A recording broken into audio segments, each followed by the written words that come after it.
ഇനി ധനുക്കൂറാണ്. മൂലം, പൂരാടം, ഉത്രാടത്തിൻ്റെ ആദ്യപാദം ഇവ ചേർന്നതാണ് ധനുക്കൂറ്. ഇവർക്ക് അഷ്ടമത്തിലാണ് വ്യാഴവും സൂര്യനും ബുധനും യോഗം ചെയ്തു നിൽക്കുന്നത്.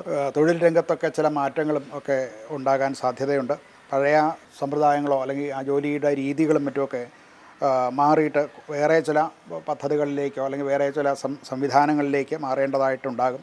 പ്രത്യേകിച്ച് ബാങ്കിങ്, ഇൻഷുറൻസ് ഈ മേഖലകളിലൊക്കെ പ്രവർത്തിക്കുന്നവർ, ഗവേഷണം, നിയമപരമായിട്ടുള്ള കാര്യങ്ങൾ, അഡ്വക്കേറ്റ്സ്, മെഡിക്കൽ വിഷയങ്ങൾ, അതുപോലെ നികുതി, അക്കൗണ്ടിങ് മുതലായിട്ടുള്ള കാര്യങ്ങളിലൊക്കെയും ഉള്ളവർക്ക് ഈ ആഴ്ച ശ്രദ്ധിച്ചാൽ അതിൽ വലിയ കഷ്ടനഷ്ടങ്ങൾ ഇല്ലാതെ മുന്നോട്ട് പോകാൻ സാധിക്കുന്നതാണ്.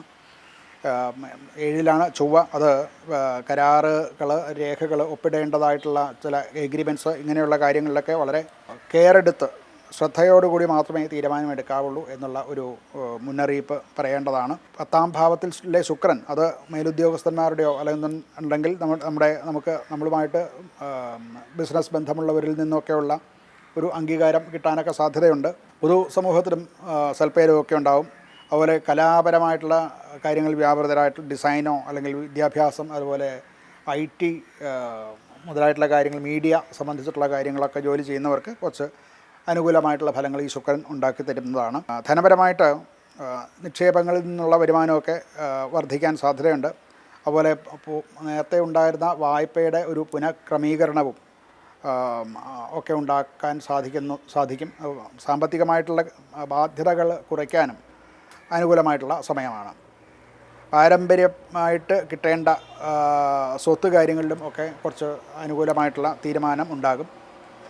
ആരോഗ്യപരമായിട്ട് ദഹന സംബന്ധമായിട്ടുള്ള ചില പ്രശ്നങ്ങളും ഒക്കെ ഉണ്ടാകാം. ഉറക്കക്കുറവ് പ്രത്യേകം ശ്രദ്ധിക്കേണ്ടതാണ്. സമയത്തിനുള്ള ഭക്ഷണവും വിശ്രമവും ആരോഗ്യത്തിന് വളരെ അനിവാര്യമായിട്ടുള്ള കാര്യമാണ്. കുടുംബപരമായിട്ട് സാമ്പത്തിക കാര്യങ്ങളെ പറ്റിയുള്ള ചില ചർച്ചകളൊക്കെ നടക്കാവുന്നതാണ്. അതുപോലെ തന്നെ ജീവിത പങ്കാളി, ഭാര്യ അഥവാ ഭർത്താവ്, ഇങ്ങനെയുള്ളവരുമായിട്ട് ശരിയായ രീതിയിൽ വർത്തമാനത്തിൽ കൂടെ ചില പ്രശ്നങ്ങൾ വന്നേക്കാവുന്നത് ഒഴിവാക്കാൻ സാധിക്കും. അതിന് ശ്രമിക്കേണ്ടതാണ്.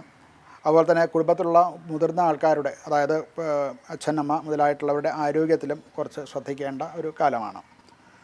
ഇവർക്ക് പരിഹാരമായിട്ട് ദക്ഷിണാമൂർത്തിയെ ഭജിക്കുക, ദക്ഷിണാമൂർത്തി മന്ത്രം ജപിക്കുക, അഥവാ ദക്ഷിണാമൂർത്തിയുടെയോ ശിവൻ്റെയോ ക്ഷേത്ര ദർശനങ്ങളും ഒക്കെ വളരെ നല്ലതാണ്. അതുപോലെ വ്യാഴത്തിന് ഗ്രഹശാന്തി ചെയ്യുന്നത് നല്ലതാണ്.